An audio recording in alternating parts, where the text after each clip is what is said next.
We've been talking about, our theme this month has been happy. What does the world think is happiness? How does God define happiness? And we see that it's kind of polar opposite. If you want to ride the roller coaster, I'm happy, I'm sad, I'm energetic, I'm depressed, I'm up, I'm down, I'm up, I'm down. Well, then you can follow the world's ways and ride that roller coaster. Or God just says, hey, you can be happy no matter what. Well, today we got a guest speaker. It just so happens to be my absolute favorite guest speaker to have here at Freedom. And you're here for, it's special because this doesn't happen very often. This is like the second or third time in our existence this has happened. My wife, Rita, is going to be coming and sharing a message with you that she gave this past summer at the Gideon's International Conference. We were fortunate enough, Rita and I got asked to go to Dallas, Texas, and speak to college-age students at the Gideon's International. So students from every continent except for Australia, and we got to meet them and spend time with them, and Rita shared this message on baggage that we carry and how even the smallest amount that we carry along with us weighs us down over time. And so when we were talking about joy and happiness, I'm like, oh, babe, they have got to hear this. You're going to get something that's very practical, but also something that's very challenging and encouraging. A couple other things, and then I'll let her talk, and I'll get off the stage. Rita has a passion for the outdoors, and so she's going to share an adventure that she took this past summer and kind of relay that on. So you get not only her passion for the outdoors and adventure, but she is also a licensed therapist, and she is phenomenal in the one-on-one setting. If you've ever had the chance, I'm married to her, and she's my wife before she's my counselor, but she's extremely wise. So many times I'm like, I need help. I need something now, not 10 weeks from now. I need something now. And then, boom, here's something, and I can use, and more times than not, if I'm willing to take a very challenging step, it works. And so I'm like, babe, we got to get them in the room and share this message. So my favorite speaker coming to you to share with you a little bit of wisdom. Please give my wife, Rita, a round of applause. Thanks. Thank you for coming and sharing with us. And I can do that. You're welcome. Okay, got my voice track there. All right, hello everybody. Yeah, I want to repeat what Mike said. Good job getting out of your bed this morning, because such a cush day. I was like, really, God?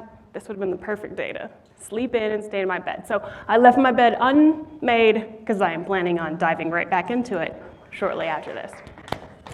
Okay, so this last summer, I got invited to go on this amazing canyoneering trip. And before 6 months ago, 8 months ago, I didn't even know what canyoneering was.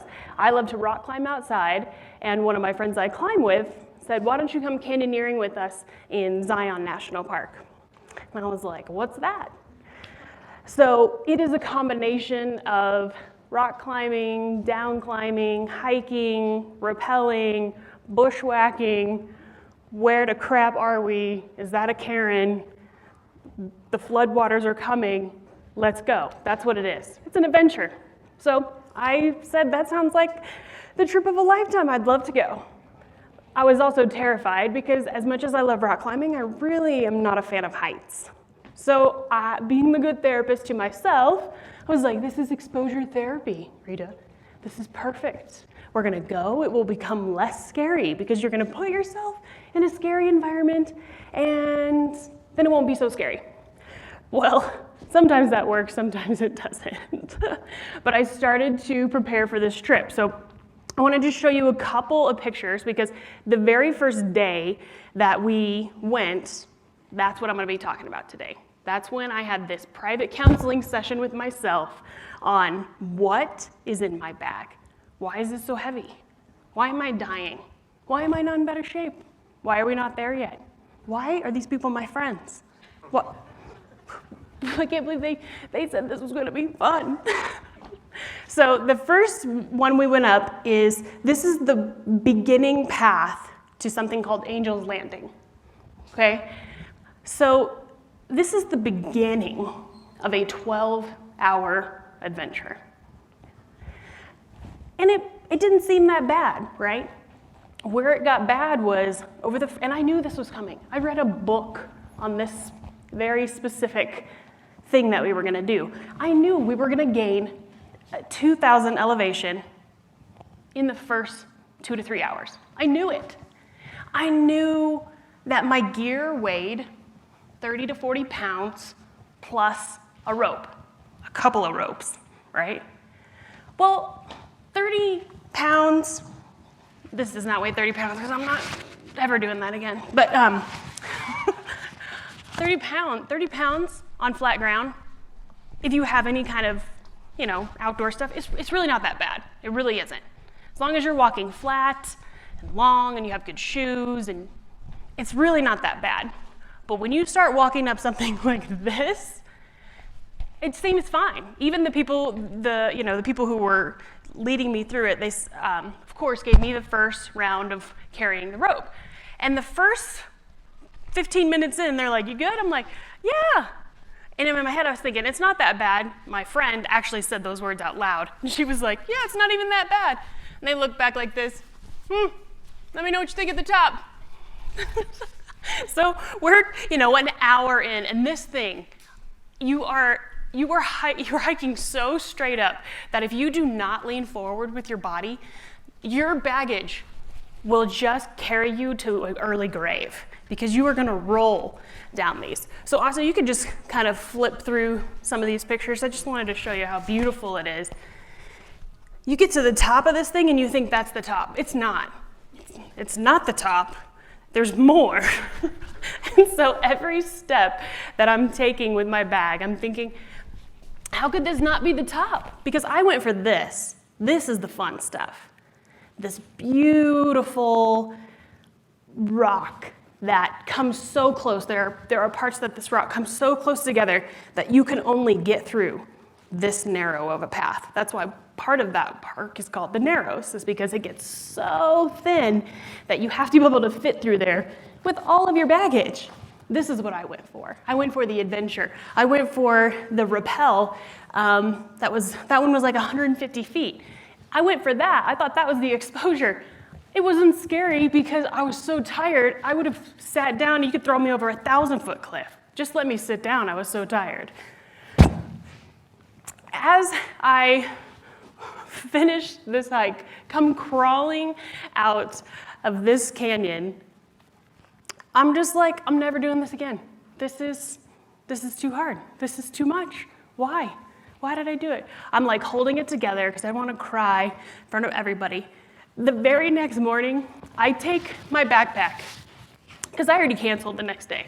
I was like, you fools can go wherever you want. I'm not going. I will join you maybe in 2 days, but I'm dead. It hurts to be alive right now. That's how much it hurts. So they actually all canceled their day too, which was very validating for the newbie because they were dead too. The very next morning, my back, I am just like, I am shaking it.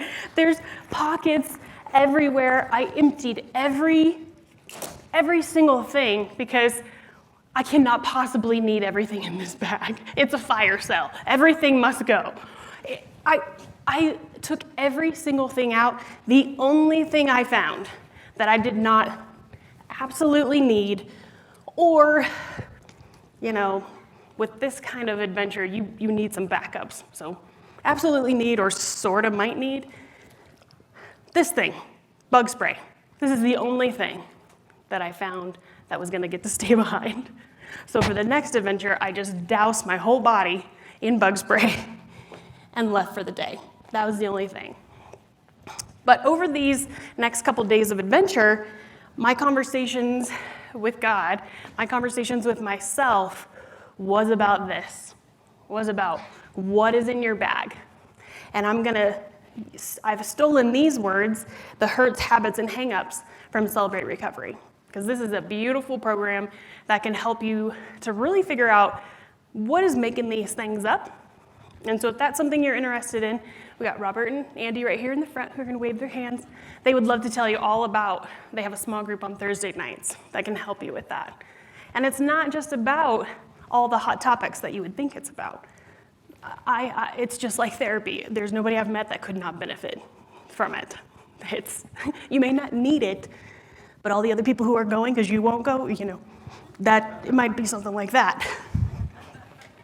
So what is in our bag? Today, I'm going to walk you through a little bit of what might be in your bag. So you have a note card, and I would encourage you to write these things down of success, habits, hurts, hang-ups. You can write it however you want. If you need a pen, here's a pen, and somebody will walk around with these to pass them out if you need it. As I'm speaking, I just encourage you to be open to the idea of what is in your bag, okay? If we get done here today and you're like, I'm happy with my baggage, keep it. Try to keep it in your radius over there, but keep it if you really, really want it, right? At the very least, I'm asking you to please acknowledge it. Good or bad, what is it doing? Okay, so these are just notes for you. The first thing that came to mind was success, right? It's not all negative stuff. Sometimes it's the success in our lives that can really weigh us down because how could I ever live up to what I've already done?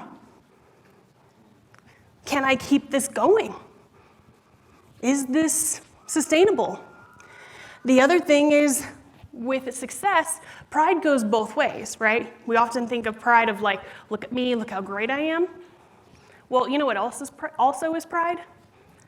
Look at me, nobody likes me, everybody hates me. Both of them, I'm sorry to crush your bubble here, but they're both pride because they're both about me. Me, me, me, me, me, me, me. It's a song that gets old really quickly. The other thing with success is if you get easily offended, just get prepared. As the first of many offensive things is I'm going to teach you to not should on yourself.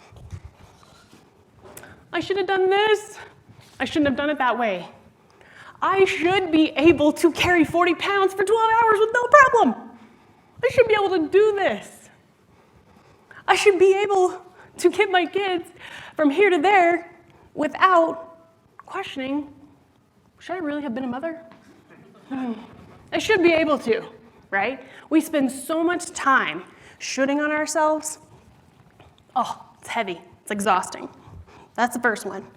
So what do we do about that? We're going to apply this first verse, Hebrews 12:1. Let us throw off everything that hinders us, everything that hinders, and the sin that so easily entangles. Everything, right? This is just a discovery lesson today of what's in there, what's in my bag, what's serving me well, what's not serving me well.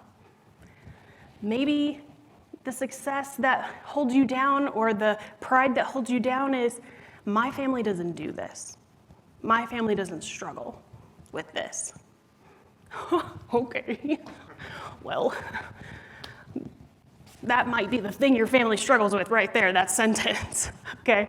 So it is, what is it there, right? My kids could be like, oh, we're good with God. My parents work for God. My kids are on their own. I'm on my own. There is no borrowed faith. You can't borrow it. This faith is yours and yours alone. You got to figure that out for yourself. It doesn't matter who your daddy is. It really doesn't. Next thing is hurts. Oh, man. First lesson is don't fight people who are not in the room. What story have you created about this?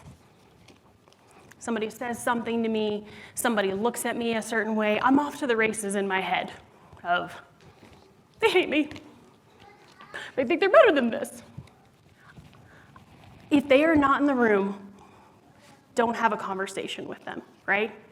Here's your rule for baggage. It's going to be really blunt, but really easy. Bring it up or put it down. Hurts. Bring it up or put it down.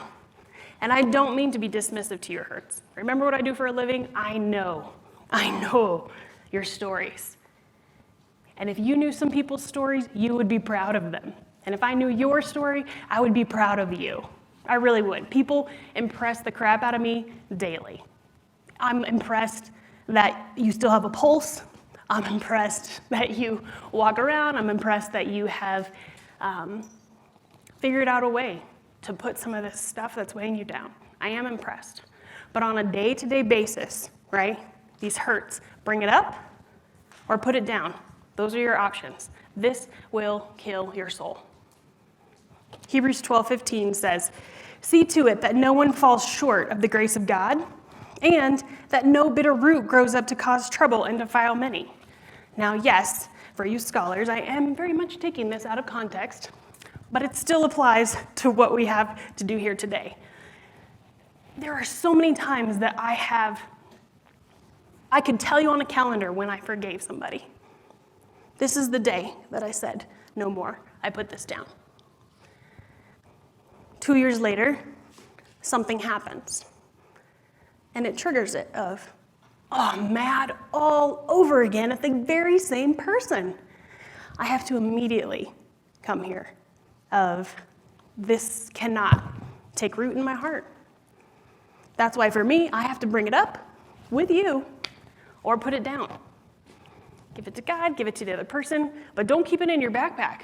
It's so heavy, and it stinks, and it grows roots, and that bitterness just goes to everybody around you. It's impossible to fake your way out of that. Then we've got habits. All right, so for habits, this is like, Mike was talking about this last week. He said something like your habits, maybe your choices become habits and your habits become character traits, right? So with your habits, you want to look at what is just not serving me well here. There may have been something that served you really well in one season, right? For me, in one season of my life, and a lot of seasons of my life, actually, anger served me very well. It does not serve me well in my close relationships, because I'm good at it. I'm quick. I'm going to win. There's just no, if there was a winner, it's me, because there's blood on the floor. I don't know how to play fair. I really don't. I can't play at all. That's a bad habit that I have to own, that I have to say, I can't go here at all. We can have a conversation in these parameters, but my habit is to play dirty. My habit is to say, remember, that's part of my gifting.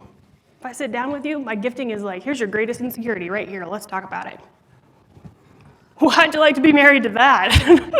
It's a little traumatizing, I'm sure. So instead, we want to go to Hebrews 12:11. No discipline seems pleasant at the time, but painful. Later on, however, it produces a harvest of righteousness and peace for those who have been trained by it. Okay, habits, they take training. You have to be disciplined. If I tried to rappel down a 150, 200-foot cliff after I had hiked for 7 hours, I would have died. It's not something you just pick up and like, I'm sure it'll be fine. No, you have to train. You have to know how to sign, you have to know how to tie a very specific knot, or you're gonna leave your $300 rope there because it's not coming down. You have to know how to tie a very special knot that when you pull it down, the rope and your stuff comes with you. Otherwise, it's there for life. So when it comes to our habits, we have to apply discipline. These things don't come for free. These bad habits, and Mike turned it around just like that for you last week of, these are our choices, these are our habits, this is who I've become. It's the same thing for the positive. These are my choices, these are my habits, this is who I've become. I don't know any naturally generous people.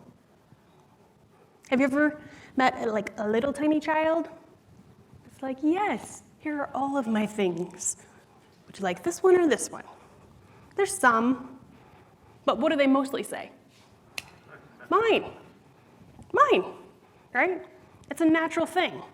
We have the discipline to say, hey, it's actually fun to share.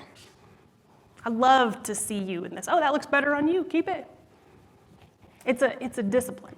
But it is not fun and it's not easy. And so it is steps in the right direction that will become a habit, that will become new character traits. All right, on to hang-ups. All right. This one, we get to step outside of Hebrews. 1 Peter 5:8. Be alert and of sober mind. Your enemy, the devil, prowls around like a lion, looking for someone to devour. All right, so be alert and of sober mind.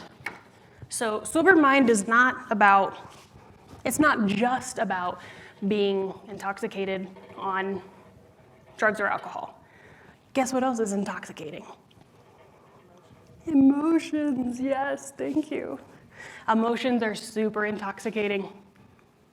Super intoxicating. And I'm a fan of emotions, but emotions don't get to drive the car. If my anxiety was driving this morning, it would not have driven me here. No, it would have kept me in my bed. I need them there. They're excellent messengers. They help us so much. They just can't drive. A fire in a fireplace, fantastic. A fire outside your fireplace in your house, just burn your house down. That's my anger. My anger motivates me. My anger motivates me to do good things. My anger motivates me to help other people stand up for themselves. My anger sends me lots of messages about, we're gonna need another boundary here. This person can't even be in the area. They can't respect a fence, they can't be there. But the same thing, right? My anger can either help keep the house warm, maybe cook us more, or my anger is just going to burn your house down, probably with you in it. So useful, yes. It cannot drive the car. No way. Oh yes, hang-ups. A real pet peeve of mine is when people say, that's just who I am. That's just the way I am. Oh man, it makes me feel so insane.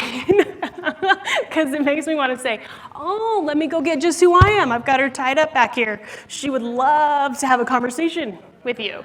All right? So for everybody, I put it out there of like, please examine that. Specifically for followers of Christ, that is crap.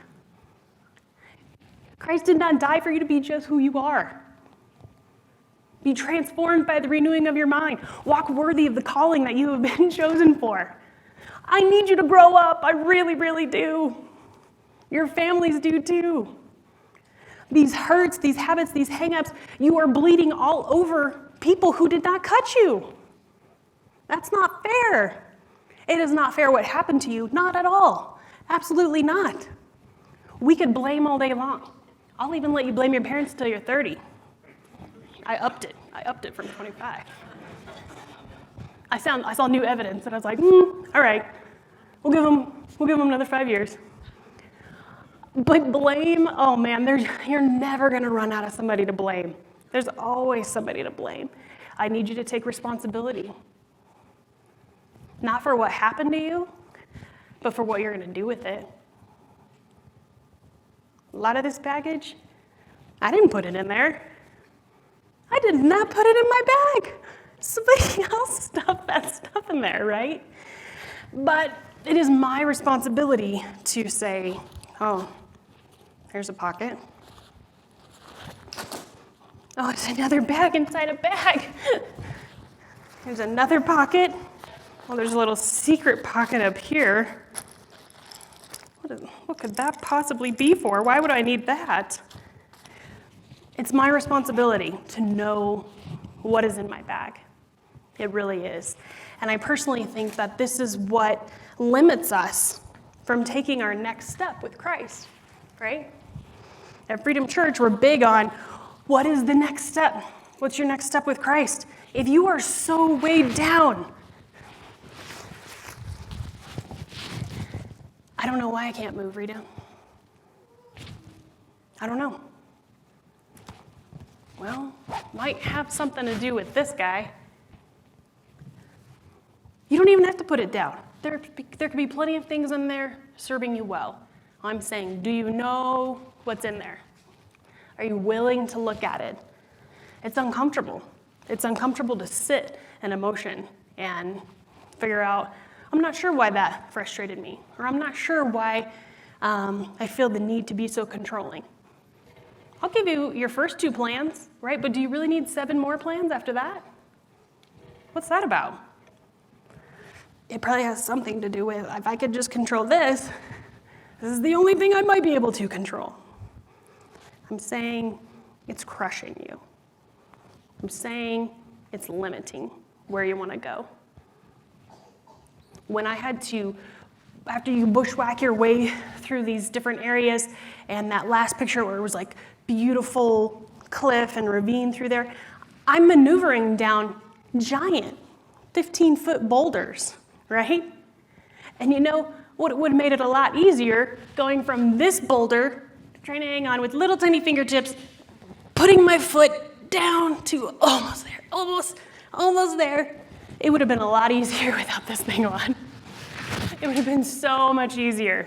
It would have been so much easier.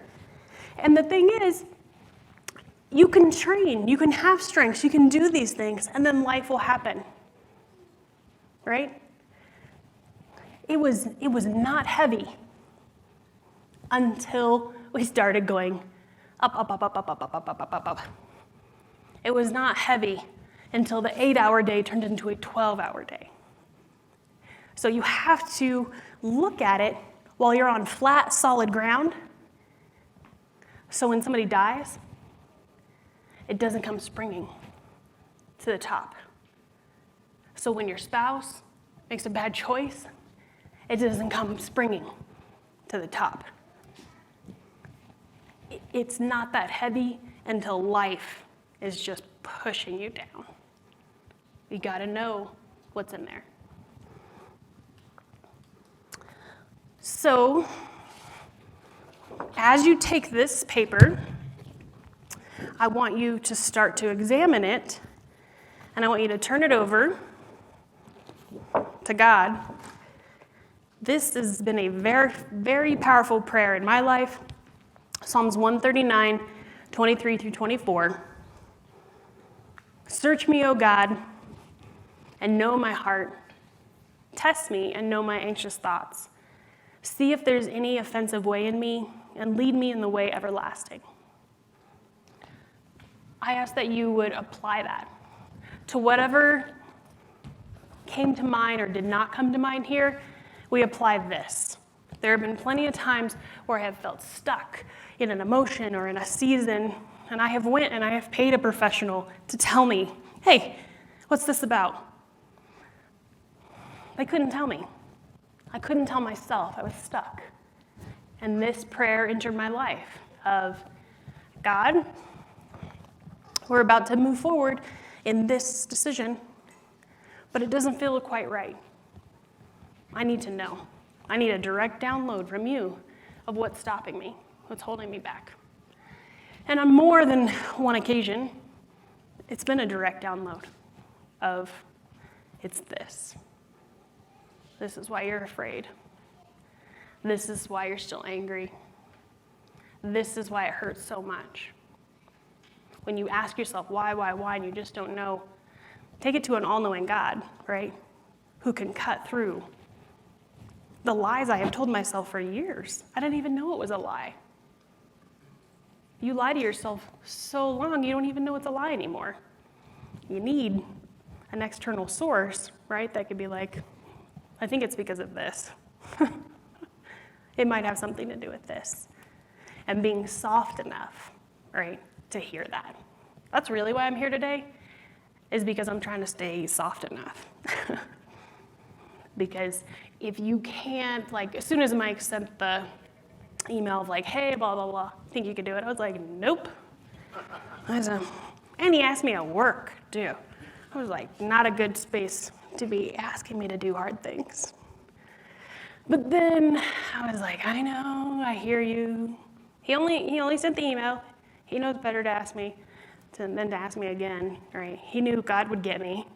And it was. I said yes because I have to stay soft to, God wanted me to say this for somebody, for some reason.